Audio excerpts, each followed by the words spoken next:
Alors bonjour à tous, j'espère que vous allez bien. Aujourd'hui, on va voir comment créer une application réseau social. En seulement quelques minutes, je vais vous donner toutes les informations que j'ai à ma connaissance, en fait toutes les astuces que j'ai, les étapes surtout que vous allez pouvoir suivre pour vous aussi peut-être créer, lancer votre projet qui demain va aller concurrencer TikTok, Instagram, Facebook et puis toutes les grandes applications en fait du marché. Alors rapidement, un réseau social c'est quoi? C'est en fait une application ou un service qui va permettre en fait de faire interagir en fait vos utilisateurs. Donc en partant de ce principe-là, ce qu'il va falloir faire en fait pour vous, c'est de créer en fait une application qui va être en fait, son fonctionnement principal va devoir être 100% dynamique et 100% en fait adaptable et personnalisable. Pour ceux qui le savent, évidemment, moi je fais des tutos en fait sur l'outil et le développement mobile avec Flutter et Firebase. Donc Flutter c'est un outil de Google et en fait Firebase également. Flutter ça vous permet de créer votre application et Firebase en fait ça vous permet de gérer tout le back-end, tout le côté, l'aspect justement dynamique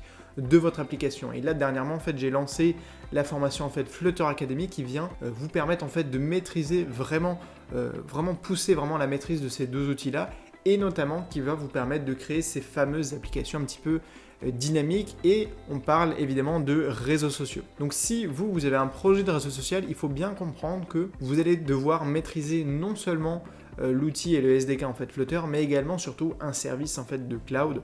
Notamment, moi je parle évidemment beaucoup de Firebase parce que c'est celui qui s'intègre pour moi le mieux avec Flutter, mais il en existe d'autres. Je vous ai fait une vidéo d'ailleurs sur les alternatives à Firebase, celle qui était payante, celle qui était moins chère, open source, ou alors en fait de célèbres concurrents comme AWS.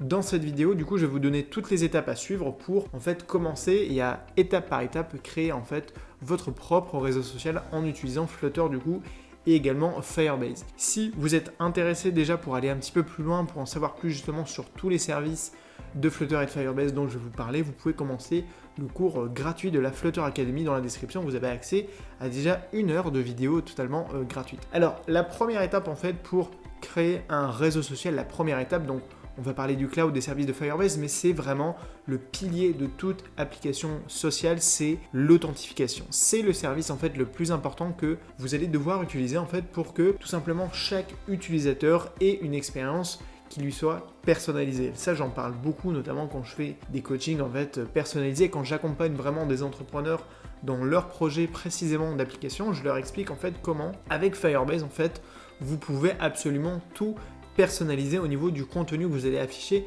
à votre utilisateur. On pourrait revenir en fait sur des exemples un petit peu plus précis, des applications comme TikTok, Instagram. On va rester un petit peu général puisque absolument tous les réseaux sociaux en fait utilisent cette même règle-là et également toutes les applications, on va revenir un petit peu dessus, que j'appelle à interface sociale et il y en a de plus en plus dans des niches dans lesquelles on s'y attendrait pas forcément. Donc cette authentification-là, ça veut dire quoi? Ça veut dire que votre utilisateur, avant même de pouvoir faire quoi que ce soit dans votre application, il doit se connecter. Après les moyens de connexion, on connaît Google, on connaît Facebook, on connaît maintenant Apple et tout ça, ce sont des moyens de connexion dont je vous montre en fait comment les intégrer dans Flutter, dans la Flutter Academy. Il y aura des tutos dédiés qui apparaîtront au fur et à mesure.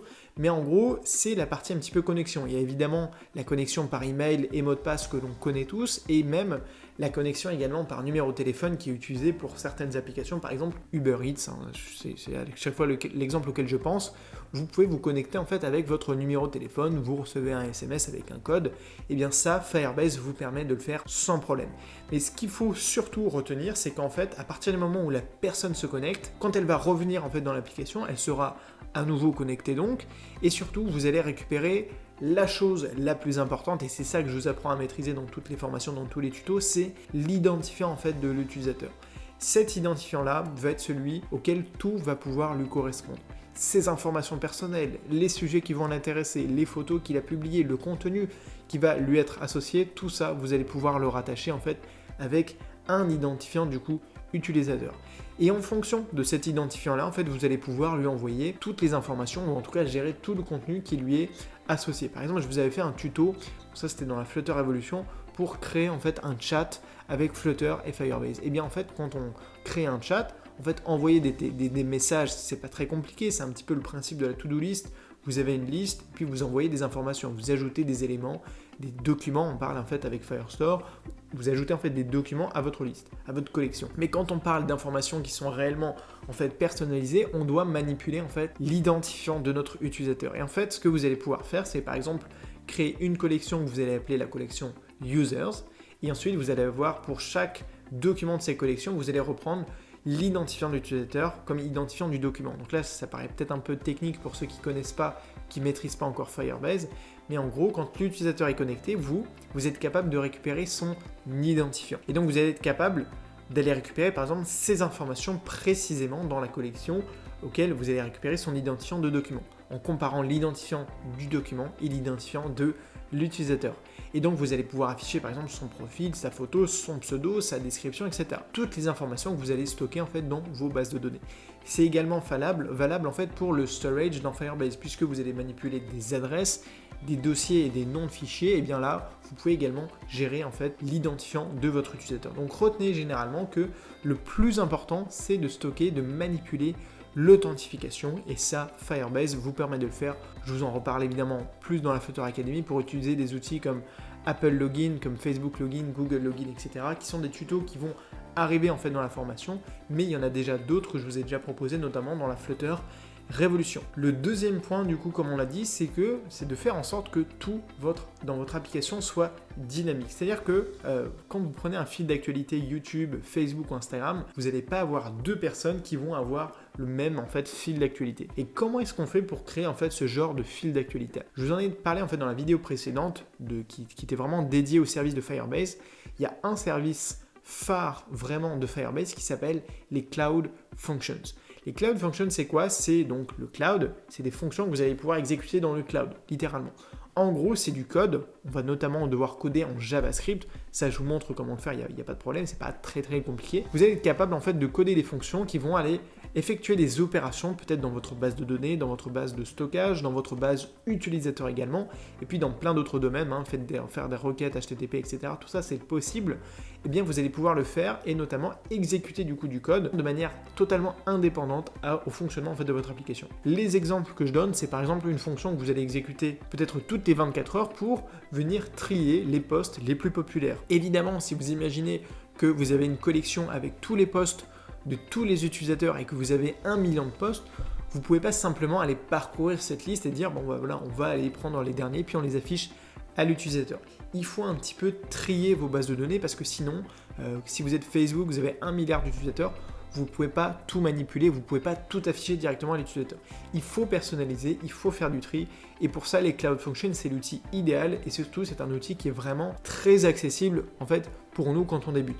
Moi les exemples que je donne c'est en fait dans un des tutos de la formation qui est dédié aux Cloud Functions dans la Flutter Academy, c'est pour trier en fait les messages par exemple les plus populaires qui ont été envoyés et de les afficher. On peut déclencher manuellement cette Cloud Function en cliquant sur un bouton, ou vous pouvez aussi lui demander en fait de l'exécuter toutes les 24 heures, en fait avec la durée de temps que vous voulez, toutes les 5 minutes, toutes les heures, toutes les 24 heures, toutes les semaines, en fonction en fait du volume que vous allez traiter, en fonction évidemment de l'utilité. Toutes les 24 heures, c'est un bon début pour commencer pour une petite application. Après, ça peut être évidemment plus souvent. Mais vous allez être capable de faire des opérations de tri.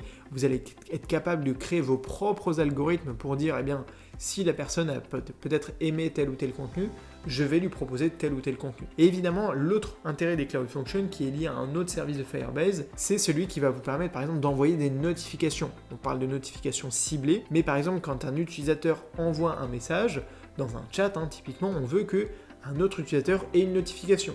Ça marche aussi quand vous mettez un like, par exemple, à un post. Typiquement sur Instagram, vous allez instantanément avoir une notification, voilà, telle personne a aimé ce post. Et bien pour ça, on va également utiliser les Cloud Functions en fait pour tout simplement permettre en fait à l'utilisateur de connecter. Quand j'ajoute par exemple un like, ça fait un petit +1, d'accord? Et bien on envoie également un message avec le service qui s'appelle le Cloud Messaging. Donc ça encore une fois, il y a un tuto qui est dédié dans la Flutter Academy pour envoyer des notifications précisément en fait à un seul utilisateur, et ça vous pouvez le faire en fait en utilisant les deux services de Firebase. Et puis du coup la troisième étape, ça pourrait être de tout simplement utiliser en fait le growth hacking, en gros les techniques un petit peu de marketing, de hacking qu'on connaît un petit peu chez Instagram et Facebook, pour tout simplement optimiser en fait en permanence le fonctionnement de votre application. Donc ça, il y a deux services en fait de Firebase qui vont vraiment vous intéresser, qui sont très importants et également très puissants. c'est Firebase en fait Remote Config et Firebase en fait Test AB. Je vous en ai également parlé dans la précédente vidéo. Ce sont en fait deux services qui vont vous permettre littéralement de contrôler le contenu de votre application complètement en fait à distance, c'est-à-dire de dire voilà, si je veux qu'il y ait tel mot qui s'affiche à tel endroit de l'application, je peux le faire et je peux le mettre à jour depuis en fait mon tableau de bord en fait Firebase. Si je veux que la couleur de mon thème d'application change, je peux le faire en fait avec Firebase. Ça va vous permettre en fait de faire des opérations, de faire des tests, de réaliser vraiment des tests en amont avant de publier par exemple pour tous les utilisateurs votre nouvelle mise à jour et de voir qu'est-ce qui marche pas. En fait, Firebase va vous permettre de mesurer en fait un taux d'engagement, un taux de satisfaction, un taux de conversion en fonction des paramètres que vous allez pouvoir modifier. Moi, j'ai fait des tests, par exemple, j'ai fait un tuto où on crée 2 pages d'accueil différentes dans l'application et on regarde en fait laquelle va le plus convertir en fait d'utilisateurs. Alors, je donne des exemples très basiques, on va changer le titre ou par exemple la couleur en fait de notre thème, mais on reste sur le fonctionnement qui est hyper puissant puisque vous êtes capable de littéralement contrôler le contenu de votre application à distance. Donc ça touche un petit peu au Cloud Function qu'on a vu tout à l'heure, c'est vraiment dans le cloud, et c'est pour ça que tout Firebase est vraiment considéré dans un ensemble qu'on appelle le cloud, et c'est pour ça que ça appartient d'ailleurs à Google Cloud, et qu'en fait tout simplement ça vous permet du coup de contrôler sans que l'utilisateur ne s'en rende réellement compte, de contrôler en fait le contenu de l'application. Alors pourquoi est-ce que c'est très très important, surtout dans le cadre en fait des réseaux sociaux? Il faut savoir que quand on développe en fait un réseau social, que vous soyez Facebook, Instagram ou TikTok, eh bien vous savez pas forcément ce qui va marcher ou non. Et en fait pour moi l'application et la startup qui utilise, l'entreprise plutôt qui utilise le plus ces techniques-là, c'est Facebook. Encore plus maintenant que Instagram a été racheté par Facebook, tout simplement quand vous avez des changements, ne serait-ce que dans le menu de l'application, dans la app bar que vous avez en bas, dans le bottom navigation app bar, dans la barre de navigation que vous avez en bas de votre écran de votre application, eh bien ils font en permanence des tests. Un coup vous avez l'onglet shopping, un coup vous avez l'onglet par exemple Reels pour les dernières fonctionnalités qui ont été rajoutées, vous avez l'onglet recherche, vous avez l'onglet notification. En fait vous avez plein de petits changements que vous allez pouvoir soit dans l'application d'Instagram, soit dans l'application de Facebook, et que parfois on ne comprend pas trop pourquoi ça apparaît, pourquoi ça disparaît par exemple aussi. Et bien ça en fait c'est tout simplement la preuve que Facebook derrière fait des tests en fait en permanence dans le fonctionnement, dans le contenu en fait de leur application. Et ils font des tests avec ce genre de fonctionnalité là. Alors évidemment Facebook utilise ses propres outils en interne. Nous, on a la chance d'avoir des outils comme Firebase et Google qui nous proposent d'avoir ces mêmes technologies là. Donc encore une fois Firebase, Test AB et plus généralement en fait le Remote Config. Donc ça, il faut surtout pas hésiter à utiliser ce genre de fonctionnalité là pour pousser encore plus les fonctionnalités de votre application et aller encore plus loin dans l'expérience utilisateur. Ça c'est la dernière petite astuce que je voulais aussi vous donner au niveau des services, par exemple de Firebase, qui vous permettent de créer vraiment un réseau social qui va être cette fois-ci très avancé. Et puis le dernier point un peu dont je voulais parler, c'est que en fait un réseau social aujourd'hui c'est de moins en moins vous avez ces grandes applications, ces grands réseaux sociaux comme TikTok, Instagram, parce qu'ils traitent de tout. Mais je vous ai parlé aussi au tout début de toutes les applications qu'on va dire en fait, qu'on va qualifier qui ont une interface en fait sociale. Vous avez des applications par exemple comme Booking, qui à la base sont pas des applications très sociales justement, où vous allez pouvoir réserver des hôtels. Moi je m'en sers assez souvent et de plus en plus je vois notamment apparaître cette interface sociale dans l'application. Vous allez évidemment pouvoir vous connecter, mais vous allez par exemple pouvoir consulter les profils en fait des utilisateurs, les avis évidemment des utilisateurs, mais surtout leurs photos de voyage, leurs avis sur une destination, etc. Donc on rentre par exemple de plus en plus dans un TripAdvisor mais intégré dans Booking, où vous allez pouvoir partager, échanger et découvrir en fait les voyages d'autres voyageurs, d'autres utilisateurs. Vous avez également l'application Shein, qui est une application du coup chinoise, un site de e-commerce chinois, qui pareil est vraiment à fond dans cette logique-là, puisqu'elle intègre énormément de fonctionnalités qu'on qualifie notamment de sociales. Dans son application, vous avez des lives, vous avez la possibilité de chatter dans l'application, vous avez vraiment des vidéos intégrées dans l'application, toute une interface sociale qui s'inspire évidemment de TikTok très généralement. C'est pas forcément du contenu propre à TikTok à la base, mais c'est vraiment intéressant la manière dont ils intègrent ces fonctionnalités-là dans l'application pour notamment conseiller, quand vous achetez quelque chose, quand vous achetez un produit, vous voulez avoir l'avis d'un autre utilisateur, ça c'est le truc de base, mais vous voulez par exemple avoir les conseils d'influenceurs, d'influenceuses notamment. Et bien tout ça, Shein est en train de l'intégrer dans l'application, ils le font déjà très bien. Ce qu'il faut savoir d'une manière générale, et c'est un petit peu l'idée globale de la vidéo, c'est que aujourd'hui vous avez tous les outils accessibles quasiment gratuitement pour créer en fait un réseau social. On parle de Flutter, de Firebase. Je ne vous ai pas parlé encore de ça, mais il y a des templates, par exemple Flutter, qui existent, qui vous permettent d'avoir des interfaces en fait utilisateurs de réseaux sociaux clés en main. En quelques secondes, vous téléchargez, vous l'installez et vous le lancez dans une application, dans un émulateur, et vous avez cette interface-là.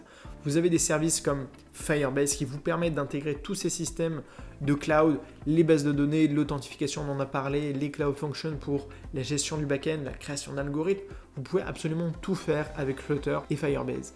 Bien sûr, ça demande du travail, bien sûr, ça demande des connaissances. Moi, aujourd'hui, c'est mon travail en fait de vous enseigner à réaliser ce genre d'applications qui sont ambitieuses, mais en même temps, ça n'a jamais été autant accessible à n'importe qui de le faire, et vraiment avec un budget vraiment ridicule comparé à ce qu'il faut pour aujourd'hui lancer et propulser une application, on va dire, comme TikTok. Notamment, eux, ce qu'ils utilisent énormément, c'est le levier de la publicité. Donc vous, si ça vous intéresse, n'hésitez pas de toute façon à me le mettre en commentaire. Moi, ce que j'ai fait, c'est que j'ai créé la formation, la Flutter Academy, qui est dédiée en fait à ce genre de thématique-là, c'est-à-dire le fait de faire travailler, fonctionner Flutter et Firebase en allant beaucoup plus loin en fait dans le développement mobile pour créer des applications beaucoup plus ambitieuses, beaucoup plus techniques également, avec des fonctionnalités qui vont réellement permettre de booster votre projet, votre application et plus généralement votre entreprise ou votre startup dans l'immense en fait aujourd'hui marché des applications mobiles avec des grands acteurs comme Instagram, TikTok, encore une fois. Mais bref, vous avez vraiment la possibilité aujourd'hui d'utiliser les mêmes outils que ce genre de grandes entreprises et je vous montre en fait comment le faire,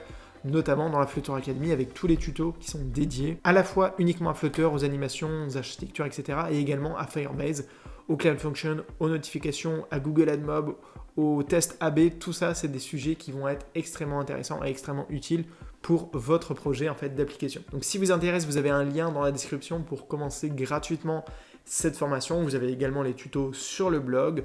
Quoi qu'il en soit, moi je vous retrouve très vite sur la chaîne YouTube et sur le blog. Et surtout, n'oubliez pas de rêver très grand. Allez, salut!